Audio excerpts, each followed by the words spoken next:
So we hear from a lot of homeowners that they are still living in their current home simply because of their interest rates. Let's talk about it. But let's face it, how many of you guys actually live in this home because you still like it or because it fits your lifestyle or your family? Do you only feel stuck because of the interest rate? And we all can relate because Navita and I actually bought our homes during the pandemic when the rates were at its lowest. I feel like a lot of people are just accepting their faith, and they feel so lucky that they had this one in a lifetime opportunity to buy a house with such a low interest rate that's probably not going to happen in the history again. Right. So it's really hard to let that go, and we can totally relate to that. But do you really want to tie your life just for the interest rate's sake when the house is actually not really working for you and your family anymore? Yeah. And there are other options. And I think once you guys discover what options are out there, maybe you can see that some other, solution could fit. So let's talk about option. Like what are the options here? Let's talk about it, Angie. Personally, we want to buy another home, but with the prices that we're looking at and the fact that we have a 2% interest rate, we're really trying to hold on to that rate. But one option that we have thought of is that we can sell our current home and assume another low interest rate. So we're trading one home for another home and hoping that we could get the same or similar rates, which is still at the 2% or 3%. So that's one option. So how that would go is that we would actually be doing simultaneous selling and buying. So we would sell our home and, also provide the option of someone assuming our rate. And while that's happening, we would also be actively looking at properties that are offering the assumable loan. I like that option. So you're gonna sell your house, maybe offering for somebody to assume your current loan. That way it makes it attractive for the homeowners, a lot of homeowners nowadays. And then at the same time, you're also looking for a replacement property, which you're also looking specifically for that be assumable. Yeah. So that way you can still kind of keep in that low interest mortgage rates for your next purchase. I like that. So with assumables, the only catch is that you have to pay upfront for the gap. That's one of the difficulties of assuming a loan. But if I sell my house and I've already built that equity, I can put that towards paying off the difference for assuming, the seller's terms and condition.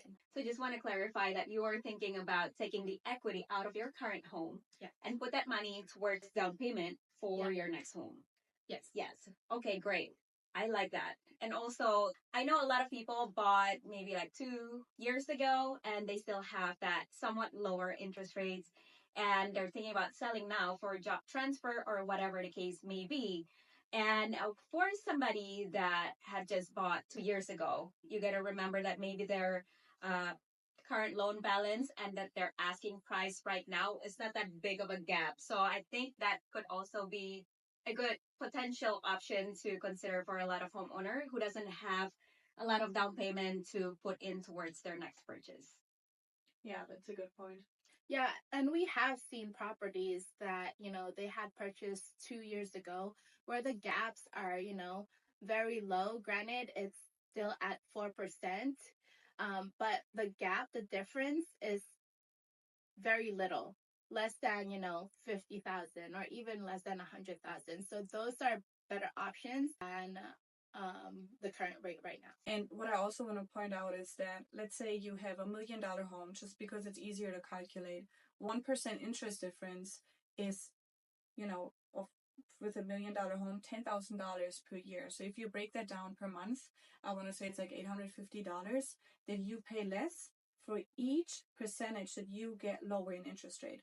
So with the current interest rates being around 6%, if you even get to assume a VA assumable for 4%, you save yourself for $1 million home $1,700 a month. That's insane. Yeah. Yeah.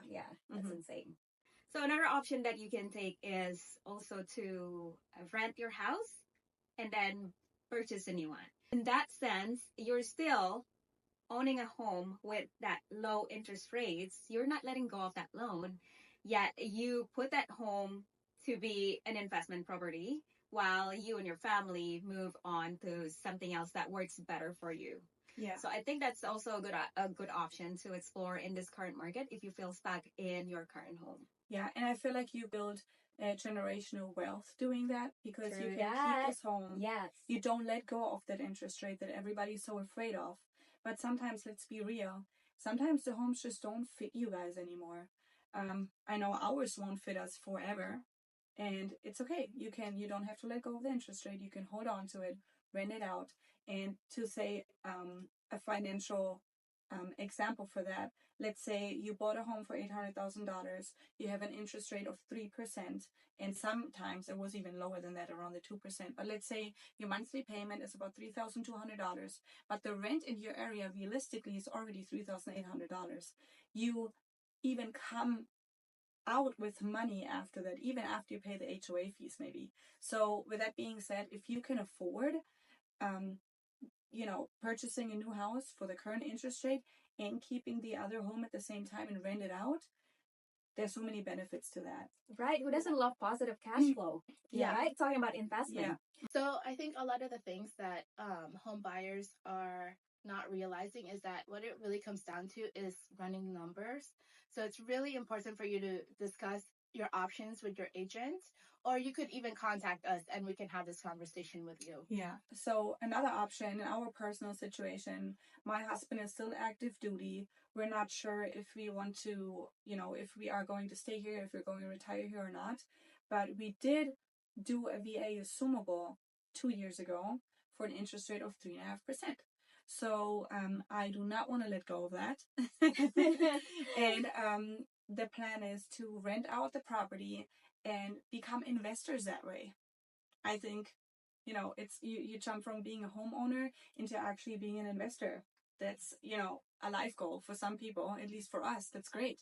We have 6 children. We can build this wealth for our kids and hold on to the low interest rate that we fought hard for because we were not in 2021. It was not 2021 when we bought. And we can just purchase a new house at the new location wherever the military sends us, and then come back to Hawaii, hopefully. Yeah. No, my family and we're actually on the same boat. We're considering renting our house and then moving to something else, like something different, because we need a slightly bigger house. Not that we're not happy in this house that we're currently Yeah. living in, but I just feel like we've outgrown it as a Mhm. family. And this is something that, life happens. And, sometimes you just need something different. And that's totally okay. And we're actually considering that. Yeah. Like, we're actually considering renting our house and then purchasing a new one. Yeah. And we talk to so many clients or customers, and we hear that feedback a lot that people are just accepting the current living situation because of the interest rate. And it really doesn't have to be that way. Do you really want to tie your life up just because of the interest rates? I don't think so. Like, I wouldn't want to. As much No. as I love my interest rates. Just know that you guys do have options. You don't have to feel stuck. It's just knowing what those options are. Yeah. Exactly. And if you have any doubts, feel free to give us a call. We're here to have a chat with you and see which options might work for you and your family.